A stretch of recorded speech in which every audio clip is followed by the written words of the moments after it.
Welcome to United Shades of Gray, Conversations of Race in America on WSGW. Now, here is your host, Kareem Bowen. Good evening, ladies and gentlemen. Welcome to another edition of United Shades of Gray, Conversations of Race in America. We are here today, and we have what I think is a great conversation to have for the beginning of the year. I always talk to so many people who are talking about changes and the things that are happening. And I don't know about anyone else, but I know that in this particular season, it seems like there are a ton of changes on the horizon. I want to bring into the conversation stream. You see him out there. I want to talk to John B. What's good, John? Hello, hello. John is the producer of this great show, and he is always here. I love his commentary and his perspective. But we got another guy back there that is just all over the country. That's my main man, Mark Bassett. What's good, Mark? Hey now, from Fort Leavenworth, Kansas.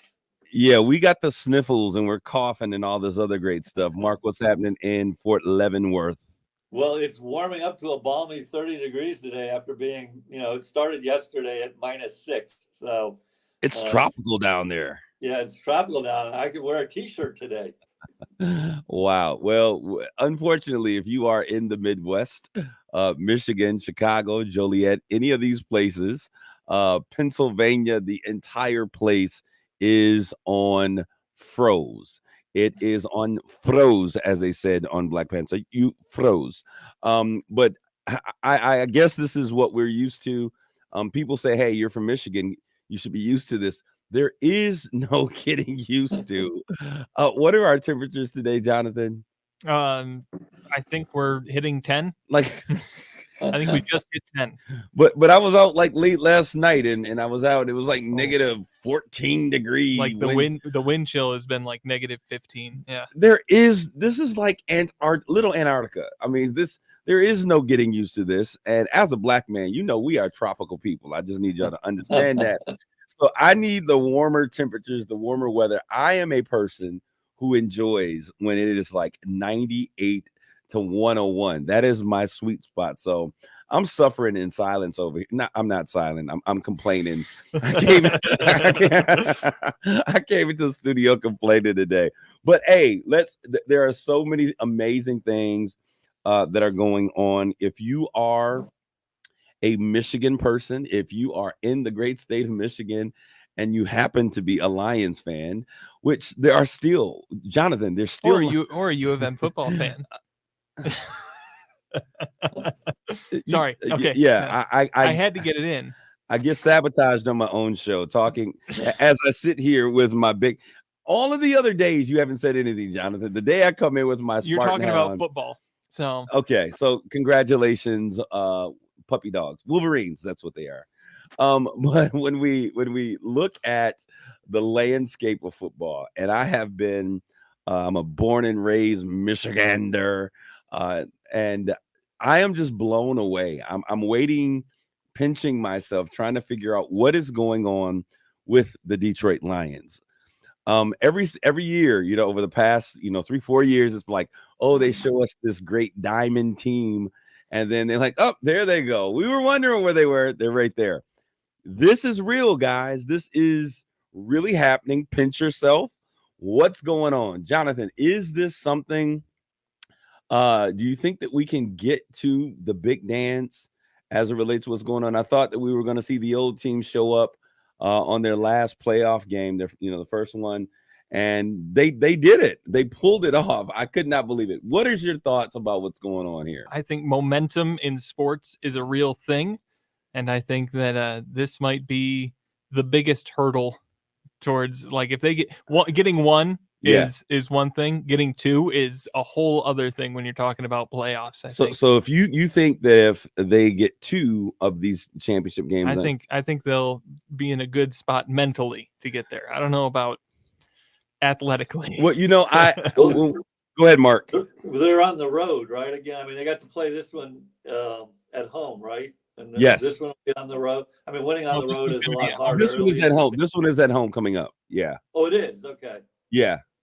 Did you hear what the Buccaneers coach got asked? What's that? So the member of the press asked that plays in our favor too, because there's some little warm. They're like me. They're warm-blooded and soft. Well, it has to do with that. This reporter asked the coach, like, how are you preparing? How are your players preparing for the cold temperatures? It's going to be like 13 degrees in Detroit. How are you preparing? And the coach goes, we play inside, right?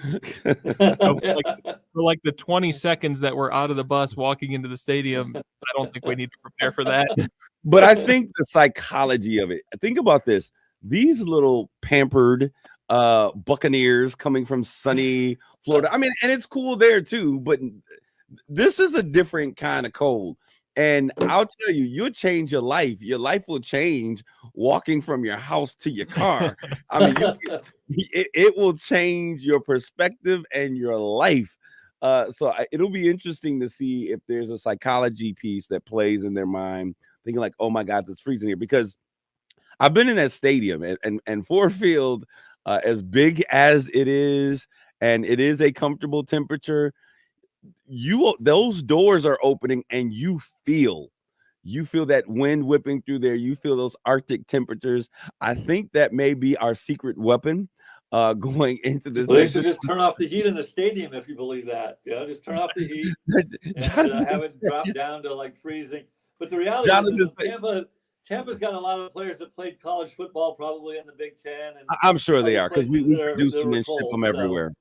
Yeah. Jonathan said we should just leave the doors open. Yeah. But I'm excited about it, and I'm hoping that we can get some of these players. I've had conversations with Herman Moore, and we're trying to see if we can get him in on the show and to get his perspective on some things that are going on. So if we can't do it this week, I'm hoping they win so that we can get him in. He is one of the favorites of the former glory. And then I've also been reaching out to our guy, Barry Sanders. I had him come up a couple of times for some golf outings. I'm hoping that we can just get him in to one of our, like Mark. Mark is all over the world, so we can stream people in and make it happen. So great things are on the horizon. If we can get a win on this coming week, I think that we'll have a great opportunity to have some really cool conversations with some iconic figures with the Lions. So I think that's pretty cool. All right, we got to talk about it. Like, we all hate it. None of us are happy, but we got to talk about what's happening in this wonderful world of politics. Mark, what's going on? I guess what people expected. Primary tends to bring out, the far extreme of either party, and so all the Trump people came out and supported him. I'm disappointed, obviously, but it is what it is. So, I mean, this is historic. Starting out like over 50%. I mean, I don't. This is bananas. And what's interesting? I actually think there's less people that support him today than of the general population. I think there are less people that support him today than 4 years ago. What do you think about that, Jonathan?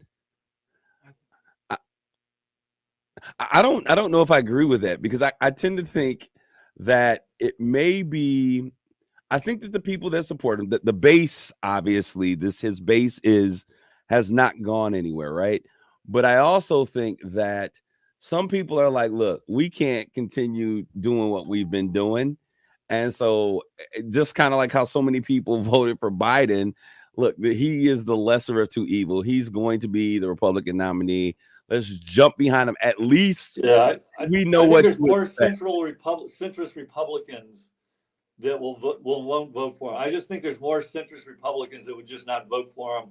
You mean more unemployed centrist Republicans, like unemployment like is just the lowest it's like been in Miss a long time. Unemployment's not an issue. So I think I'm not a fan of Biden either. To me, it'll be the saddest indictment of U.S. politics.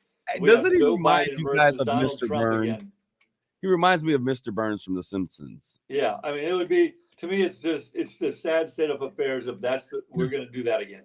Go ahead, Jonathan. What are you saying? I think the question is, I think there are a lot of people in the center that don't support either extreme, but the question is, will they vote? because that. So you think it's going to be low, like record low turnout? No, I just think that voter turnout has been it's low, and it's the people in the middle that don't turn out to vote. What's interesting is because there's nobody for the. I mean, it's a self-fulfilling prophecy because they're not voting in the primary. That's why his percentage goes up. I registered for the primary, which I don't normally do, specifically to vote against Donald Trump. I'll choose any Republican, even though I don't like Nikki Haley or Ron DeSantis, really. I'll choose one of them versus Donald Trump just to vote against him. You mean Nikki Haley, who has alluded to the fact that the U.S. has never been racist? That Nikki Haley? Yeah. Is that what we're talking about? Oh, those are the latest sound bites. Yeah. Yeah. The Democrat field looks so much better, doesn't it? Hey, like I told you, I'm not Democrat or Republican, but I do want to make. I'm just trying to make sure that we're beating up on both sides equally here. There's nothing to beat up on the other side. We can. The other side's got jail for beating up old men. We got to be careful because we can be jailed for beating up old men. It'd be like ageism. You're beating up old men. So as he kind of makes it to the. It's almost like he's got a marionette. He's a marionette. I'm surprised Biden is running again. I am too, to be honest. His promise was that he would only do it one time and then he would step down. Was it? That was what he was promising initially. So, but his vice president, I'm looking under the desk to see if I can find Kamala, because I haven't seen her in. Okay. Anyways, let me go. Yep. The point that I really wanted to make, I'm gonna leave Kamala alone because all of her sorority sisters are like, you should leave Kamala alone because she's one of us. Ski-wee, that whole thing. And I love it. I love that, she has been elected. I don't think that I've ever seen like a vice president disappear and go into oblivion in the way that she has. But hey, it is what it is. My thing that I think that's interesting, and I want to get your perspectives. What do you think? There is a real trend. It's a real thing, and I'm going to tell you. I got a call. Oh, and I don't know if I should say this. Okay, let's let it out the bag. I got a call from a national Democratic force, right? That works with bringing Black votes in, and they were having a conversation, and we've engaged before, and I asked them a question like, are we just going to act like we're not going to talk about the elephant in the room? Like, what are you going to do to get Black voters, in particularly Black male voters, to vote for Joe Biden or whomever the anti-Trump? Because there is a real movement. This is real. Of Black men that are being enamored and actually looking at the Republican Party. Mark, are you seeing or hearing those same sentiments in circles where you are? Well, no, because I don't typically run in those circles. Just being not that I wouldn't. I just don't have. You're right. You don't run in Black circles, or which is it, Mark? Tell me. Well, no, I don't have. I'm messing with you. You're one of the few. I have a handful. But the data is pretty clear. You would be running in a circle. You'd be running a circle around me is what it would be. But go ahead. Yeah, but the data was pretty clear in the last election that Donald Trump, got a lot of Black voters, primarily men, to support him. I think I'm just guessing as a white guy, you'd be better suited potentially to answer why. But I think they like his kind of FU personality. Did he just say you as a white guy? Bro, real, that's what we doing now. No, as a Black man. No, I honestly think and I'm a part of it excites me, but it scares me at the same time. I think that a lot of Black people are finally getting to the point that they recognize, look, I need to vote my interest. I cannot continue to be a block vote for any particular party, be it Republicans or Democrats. Is this kind of like one of the first times that there's not been at least someone who is giving messaging in a third party of some sort, talking about what other people are not talking about. This is, to me, this whole political season is so weird. And so I think that this movement and what I see with Black men really giving attention to Trump, let's be clear. Black folks aren't a monolith. Black men are achieving and doing great things and making great things happen. And their economic basis, as we talked before, Mark, if we talk, you vote your politics based upon your economics. Some of them are really doing some things differently. People are tired of being taken for granted. Hello, Democratic Party. That's what the word is. And so it's going to be so interesting to see how this thing plays out. Jonathan, I see you with words on the lips. I think here goes my mic again. Continue. Okay, we're having some technical difficulties as it relates to what's happening, but I am. Are you ready? I'm good. Go ahead. Yeah, I think a big part of it is Trump is very good. He built his entire platform speaking to the idea that the people that he's talking to are, I don't want to use the word oppressed, but they're taken advantage of. America's they feel disenfranchised from the system. There you go. I think that, and I think more and more people are identifying with that, and of all races. I think that's something that crosses racial boundaries. But I think when you're talking about more black men being drawn to that, I think that's the part of the messaging that is kind of the lure. And then you kind of listen to the rest of what he's saying, and you either agree with it or you disagree with it. I'm going to tell you one of the things that, and I've always said this about number 45. I often don't speak to him by name, but number 45, one of the things that I can relate to is kind of what you're saying, Jonathan.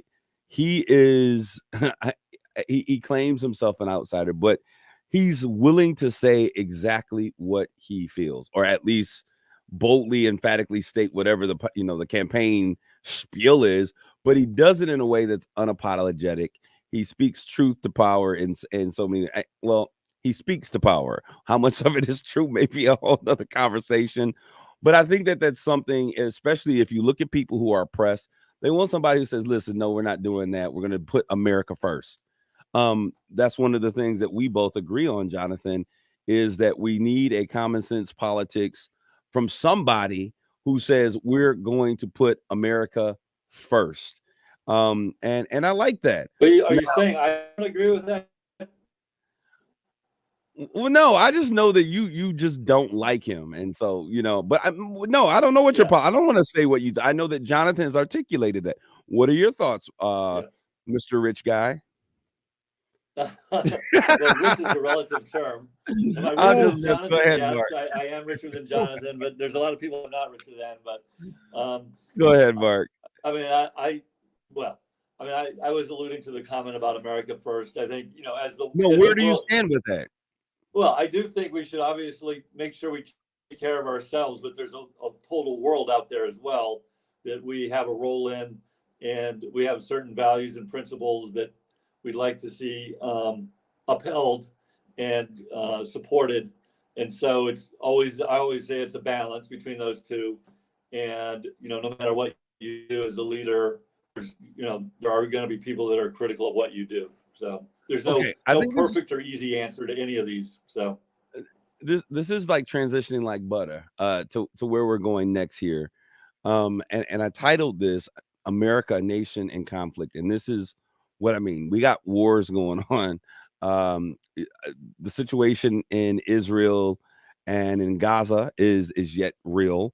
We now see, and I can never get the name of it. I was going to say the Hatitsis, but that's in Africa. But there's a group. What's the name of the group? The Houthi. The Houthi.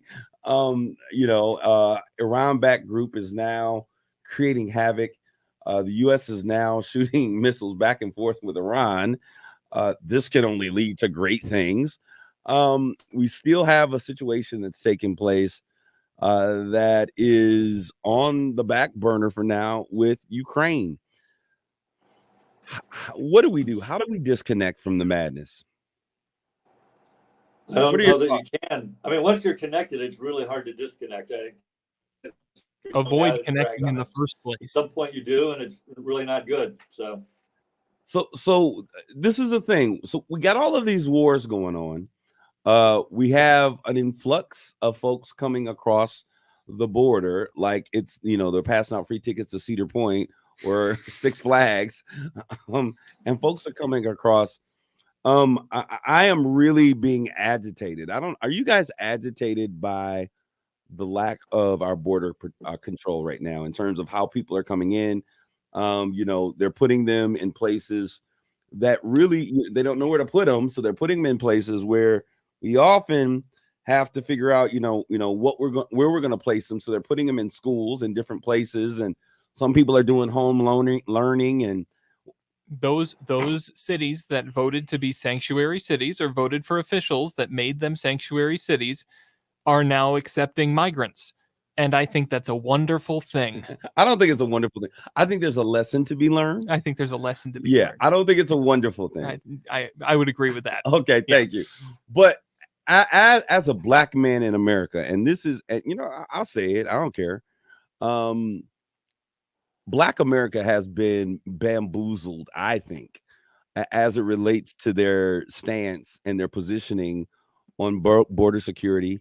And what is the position, broadly speaking? I don't know, to be honest. Well, I think that in most cases they feel like we are a nation of immigrants. We should bring all these folks in.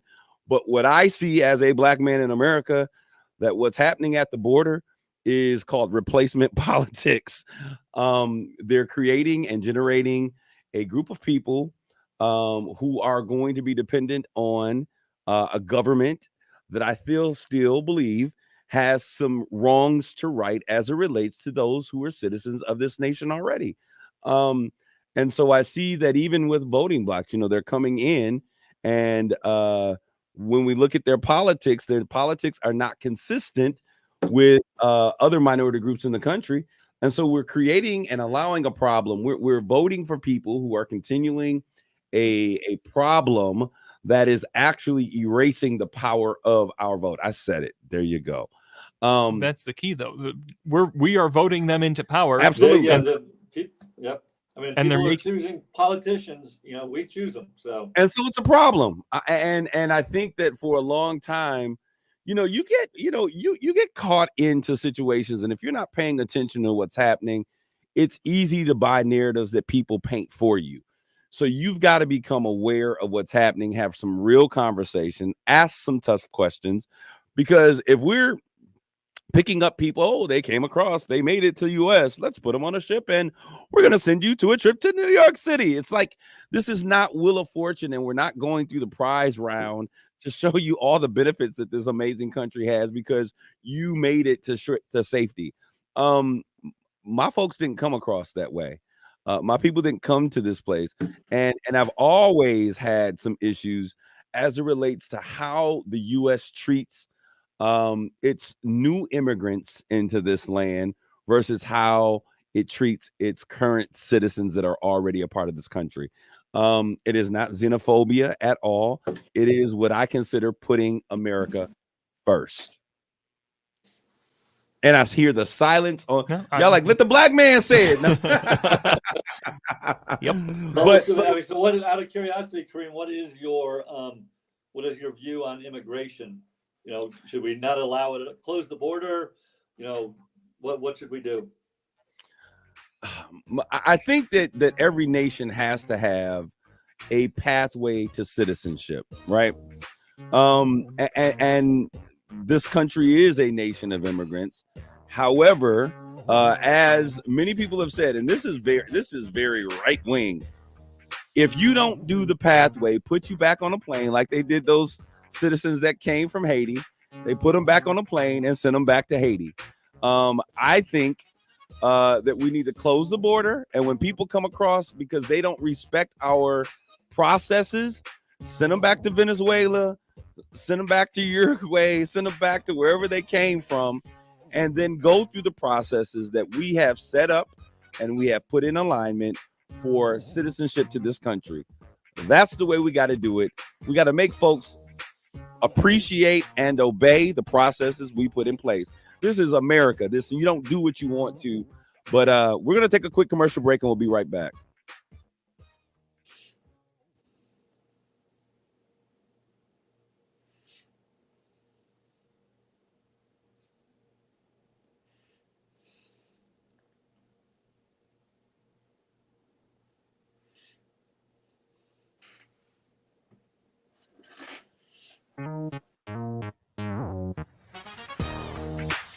You're listening to United Shades of Gray on WSGW. This is Kareem. We're back with more United Shades of Gray. Now that I have solved America's problems and put political points in place for those who are running, I think that we can move on to the conversation of the day. I've been having so many conversations with people who are talking about this year, I'm going to do this differently. This year, I really want to make a change. I've been afraid to start my business, Mark. I really need to look for a new job or a new profession, but I feel like maybe this isn't the time to move. So we want to talk about how we can revitalize our lives. Let's refresh and live again by embracing change. How are you guys as it relates to operating and dealing with change? I'm all for it, man. I love it. That's how you grow. That's how you develop. I mean, change is inevitable. It's just how much change are you willing to accept, and do you reject it or try to rebuff it? But change is inevitable. Every day we're different than we were the day before, and you either embrace it or you run from it. What about you, Jonathan? I don't seek out change, but I'd rather not be pushed into it. So it's an opportunist mindset of, if an avenue shows up, I'll pursue it. And like, okay, how feasible is this? And that has gotten me into not trouble, but it's been like, oh, I'm 3 steps into investigating what this is, and now I'm following this path. Okay, I guess this is what I'm doing now. So do you have to investigate before you make the change, or do you just take the leap? I investigate and then kind of, okay, here's where I am. Do I have a solid thing to fall back on? Is where I am right now becoming unstable and I need to move on to something else? Mark, mine has always been about growth. It's been a constant journey of trying to grow, whatever that is, personally, emotionally, professionally. You're pushing forward. Pushing forward and trying to be better a little better every day. So constantly challenging myself of like, who am I? What am I? What are my weaknesses? How do I get better? How do I do more? Every day, basically. I want to talk a little bit about that, but I want to ask this question first. But Mark, because you're kind of going into a space that I really want to talk about. Do you, either of you guys, suffer from analysis paralysis? Do you get caught in thinking through the process that sometimes you do not move? Because there's so many people. No, not you, Mark. Well, here's what I would say, Kareem. In my earlier days, I'm a very analytical person by nature. And so I would like analyze things, constantly and look at things from every angle. Through the course of my life, as I've gotten different experiences, a lot of them professional, what I've learned is the reality is, I've grown to the point where, very few decisions are so life critical that they'll either, cause you your life or your career. And you're better. I always have this saying that I'd rather be going in the wrong direction than no direction at all, because at least I'm gaining information that this is the wrong direction, hopefully. Whereas if you just stand there doing nothing, you actually don't learn anything. And so I've gotten to the point where literally, and it drives people nuts, like I'll make huge decisions, literally $1 billion decision with whatever information I have at the time, if I have to make it. And the concept of being wrong never even crosses my mind. Mark, this is where I think we connected in such a powerful way. We were having like, what are we waiting on? Let's just do it. Let's do it. And I'm the person, if I'm having a thought at 10 o'clock at night, I'm like, wow, this is really a good idea. Like, I'm not going to sit there and be like, oh, okay. I'll say, there's some changes. I'll think about it for a second. But when I wake up the next morning at 5:30, 6 a.m., I'm like, okay, we're making the change happen. Let's just do it. And it drives people bananas. And I want to talk about the impact. And because I don't think it's impulsiveness. I just think good judgment and the desire to make things happen and to move forward. No, I'd like to add to that, if it's okay. Absolutely. I think in you're a position of leadership like yourself or myself or whomever, and you have that natural DNA of like, hey, I've thought about it for 10 seconds. This sounds like a great idea. Let's go. It is valuable because, and the reality is 95% of the time it's a good decision and you're right. But I do think it is valuable to have those people you're alluding to around you to go like, hey, have you thought about this or that? because every so often, you know what, they're right. I haven't thought about this or that, and you know what, you're right. Let's wait. And so, okay, what were you gonna say, Jonathan? Hi, I'm one of those people. Which people? Hey, what about this? What about this? I have to think through not all aspects of things, but generally my thought process. Okay, how would we make this work? How would I get from A to Z? What problems would show up along the way feasibly if I follow that path? And that's all tactical stuff of like, okay, now we got to figure that out. No. I think about that before making the decision. No, he really does. Anymore, because I look at like the end result of this decision. What are we trying to accomplish? And I look at things really in broad strokes of probabilities and risk reward. And so, like, if this is a big reward and very little risk, even if the probability of success is low, I go for it, because, like, so what? Okay, we only lost a little bit of money if it fails, but if we were successful, holy cow, we make a bunch of money, even if it's like a 5% probability of success. But this is the thing. This is the thing about that I've learned, Mark, as I'm becoming like Halloween personified to certain people when it comes to my ability to make a decision and to stick with it. I'm the kind of person like, okay, I'll make the decision and I'm willing to suffer the outcome because I trust my judgment, right? Yeah. But what I realized in those processes is like people like Jonathan, I scare the bejeebas out of. Yes. Because but if you own the accountability, that usually assuages them. I mean, they're usually like, okay, I mean, if you're taking the bullet for this, cool. So yeah, I'd say that's accurate. But we've had situations, Jonathan, and I think that this is where we have to learn how we all operate in a place of change. Jonathan, he sometimes thinks, because I think you understand, like, okay, Kareem's going to make a decision. He just does it. He's going to move. And so Jonathan comes to me and he's like, well, let's just have a conversation. Have you thought about this? Have you thought? And I think when we first started down that path, Jonathan, you were thinking like, oh, I don't want to be a Debbie Downer. I don't want to irritate him. I don't want to be, contrary to what his thoughts are on this. But the reality of it is, and like Mark just said, people who are confident in making decisions and are willing to live with it, we appreciate people who are more methodical in I drive people crazy. Yeah, I'm not like a detailed planner. I'm not going to lay out, here's the 12-step process to do this. I need other people to do that. I need other people. I know the big steps we need to take, but like all the details in between here and there, someone else needs to work on that. I'm not doing that, man. So we're talking about people who are visionaries, and we're talking about people who are builders versus people who are sustainers. I can tell you right now, I'm the individual. If you want to make a change, I'm going to show you a way to make that change happen. I'm going to show you the way to be impactful in making that change. But once the change is done, I'm like, okay, I need something else, because I'll get stir crazy having to put processes in place to continue to keep this thing functioning. And I think that there is a very interesting relationship between people who are change averse and to people who embrace change and jump. I want to ask a question. How do you know if you are maybe afraid of change? And I want to give you guys a resource. There is a resource that I use in training when it comes to change. And Mark, I know that you've heard this before. There is a small book titled Who Moved My Cheese? Have you ever heard of that book? I've heard of it. To be honest, I've never read it though. Oh my gosh.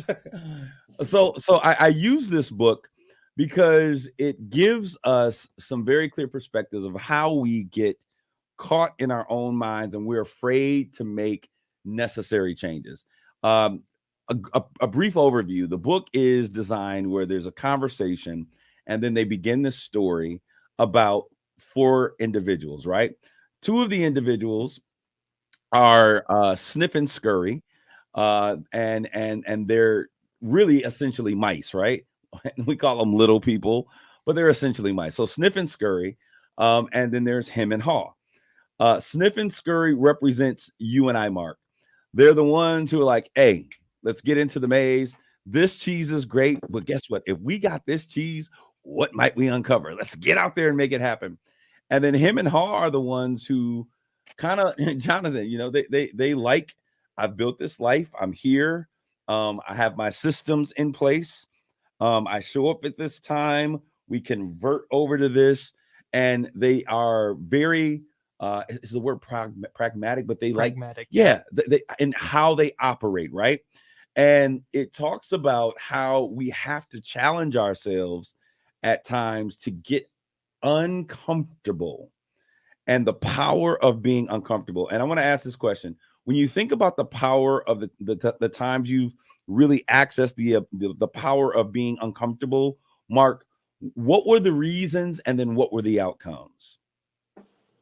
Well, the reasons, again, were all about the opportunity to grow, because I think you have to force yourself to be uncomfortable to grow. And growth could be in any respect, spiritual, personal relationships, personal growth professionally, personal growth, for your own self-worth. And so for you to really grow, it's like exercise. To really get in good shape and grow muscles, you have to get uncomfortable. And, there hasn't been is that my problem, Mark? that is your problem, Kareem. Yeah. If you want to get in better shape, you got to actually work at it, just like in anything. And the reality is I, again, like my thing about, it's always worked out great for me. And that doesn't mean that it's smooth sailing, that there aren't bumps in the road and that you don't fall down, you don't make mistakes, you don't go backwards at times. But that's kind of my thing around, I'd rather be going in the wrong direction than no direction at all. Because as you force change, there will be times when you're going in the wrong direction, and you just got to learn from it, turn yourself around and go in the right direction now. Here's another perspective on, quote, being uncomfortable. For a person like me who's very analytical and I want to figure things out before I want to know what the problems are before I encounter them. Yep. Being uncomfortable is going for something and taking that risk, even if it's minimal risk, taking that risk, it's uncomfortable.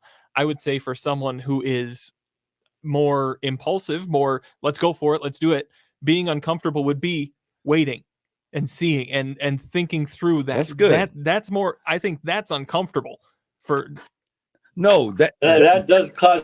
What's interesting to me is my personal journey. Not that this is about me, but I'm a very analytical person, John. No, Mark, it's not about you. It's about me. It's United States of Great with Kareem. No, but go ahead.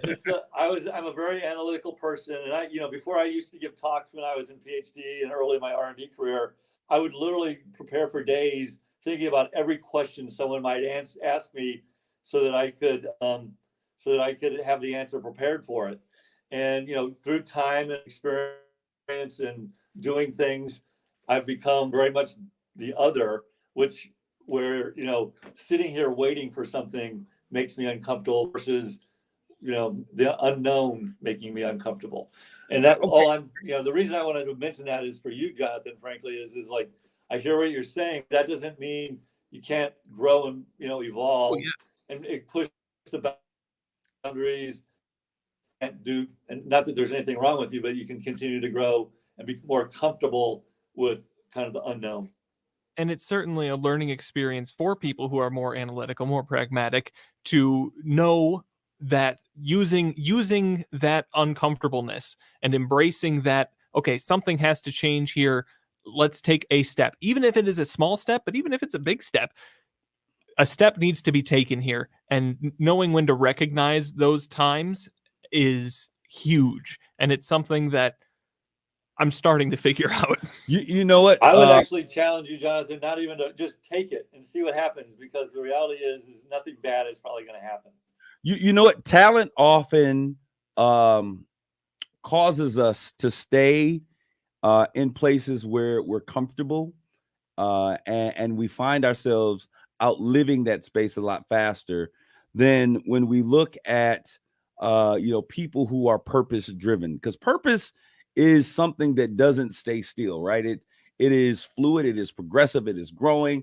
And so oftentimes I see people, especially in jobs, Mark, where they stay in a place where they're talented because they're celebrated in that space. they get accolades, they get, good pay. They become known as the man of that space or the woman of that space. And they allow their talent to lock them into places that if they were really purpose driven in how they operated, that purpose, which evolves, would challenge you to new places. Go ahead, Jonathan. I'm going to make it about me for a minute because everybody's Okay. had their opportunity. Go ahead. Counterpoint, though, I had an opportunity recently. I'm not going to go into super big detail about it. I had an opportunity that would have been a major change. CNN. And it sounded great. It sounded like, yeah, this is the perfect fit. It's moving up. It is progressing. And it would definitely be taking me out of what is comfortable. And I'm like, okay, I'm gonna dig into this. I'm gonna see. And my first response, my knee-jerk reaction was, heck no, nope. But I thought about it. I'm like, I'm gonna see. And I dug in. And the more I looked, the more I'm like, yeah, this is great. And I got to kind of the step before the big step. And I learned it just enough to go, this isn't my purpose. This is not meant for me. This isn't the opportunity that I'm supposed to take right now. And it wasn't a fear thing. It was this isn't it. If I had just taken that step, I would have regretted it. And I know I would have. You know what? First of all, I think any decision. Mark, hold on 1 second. One second, because I got to tell Jonathan why he didn't take the step, why he didn't do it. One of the reasons is because you'll be like, you know what? I won't be able to have the most amazing black friend if I do this. So that was one of the reasons. You didn't want to leave. Made a better black friend somewhere else. Is there such a thing? Go ahead, Mark. Yeah, I'm not. I'm not suggesting, because we're being. We've been a little bit kind of flippant along the way, that there are any kind of life-changing decision. I'm not saying don't think about it, don't ponder. I'm just saying, consider you got to count the cost, right? Yeah. It's back to the risk reward. Any decision where this is fundamentally going to change my life. Yeah, for sure, you should spend time. Okay, so when Mark comes into this, is this really the right thing for me to do? Kind of back to your point on purpose, Kareem. Again, I never really thought a lot about purpose through the early part of my career, but as I look back on why did I make this decision? They all came back to the same thing. Is every decision I made in my career was really about trying to put myself in a position to have a big impact on the bigger part of the business and more people. And that's ultimately was at the core of why I made each decision, even though at the time I may not have been so aware of it. I want, because we are all men of faith, and I think this is an interesting question. All right. We've been talking about purpose, and I'm a person. One of the reasons why I think I'm able to make decisions is because I understand what my purpose is. And if things are aligned with my purpose, that's kind of the navigating point for my life. Yep. So I can make the decision, right? When you consider your faith and change, how does your faith impact your ability to embrace change? I guess I've never looked at it that way. You should, Mark, but I'm asking. I should. That's Mary, I think my wife is really good at looking at it from that point of view. I just never have, and I actually envy that. And I've been trying to work on that. In other words, I used to have if things didn't go the way I wanted them to, I'd get all mad, I'd get upset, this isn't according to my plan. And and Mary was always like, well, this is God's plan, so just accept it and move on the best you can. And the reality is at every kind of what I thought was well, this didn't work out, this sucks, this is horrible, it ended up way better than my plan. But I still struggle with that. It's just something I've got to work on. What about you, Jonathan? I think on the opposite end of things, whereas that is kind of helping to deal with the consequences of something that went wrong, I think in terms of faith, it gives me a grounded place to launch from. It is, no matter what I change, this isn't going to change. My faith is not going to change. The reality that I believe is not going to change. And I think that is a great comfort to have. This is Jeremiah 29:11, and I think we're going to be preaching on today. That is my favorite verse. Favorite scripture, right? Yep. When I began to understand that there is a divine plan, I think that every individual has. You were actually born with a certain skill set and things that create an opportunity for you to excel in certain places, right? When you find that purpose and when it's revealed or unveiled or discovered in your life, it begins to give a confidence that I think enables you to embrace change. Jeremiah 29:11 says, I know the plans that I have for you, says the Lord, thoughts of good and not of evil, to give you a hope and a future, to bring you to an expected end. When I begin to think about that particular scripture and how it and what it says, it gives me a peace to make decisions, because I understand at the end of the day, as long as I try to be in tune with my divine father, my spiritual father, that he has a plan that brings me to where he has already destined me to be. So I've never been one to chase anything because of money. There's a job opportunity right now that, they want me to help with this basketball arm. I don't want to do that because it's not in line with my purpose right now. And I have a firm belief that profitability pursues purpose.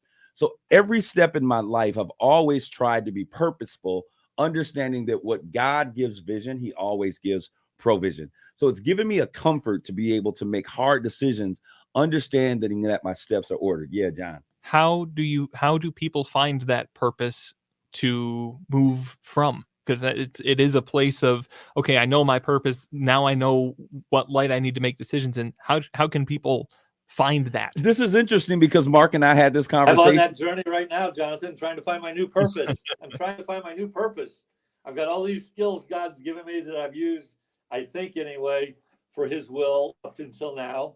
And I'm looking for my new purpose. So, okay, I can share this, I think, Mark, because Sure. You've kind of talked about it before. Mark was excelling at a job that paid him very, very, very well. He had a community that supported him, that absolutely loved him.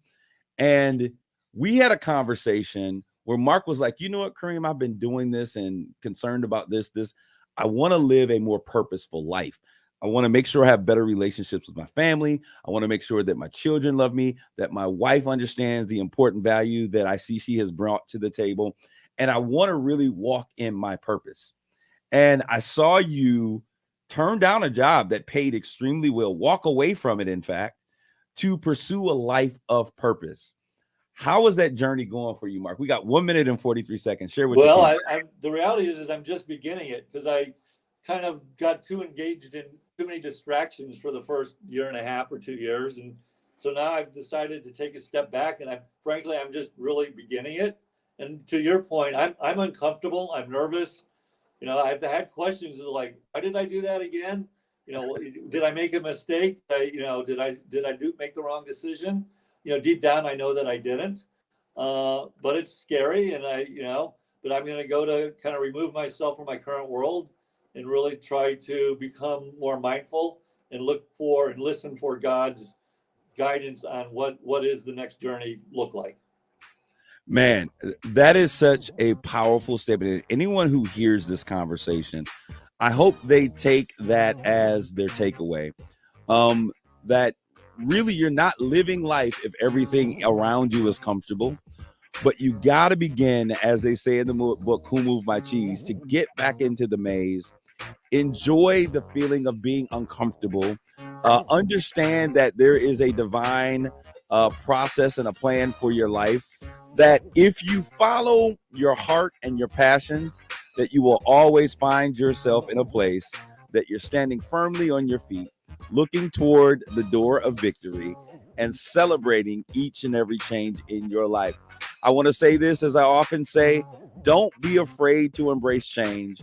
Change is necessary, change is inevitable, and change is your friend. Thank you for tuning in to United Shades of Gray. God bless you all. Grace and peace.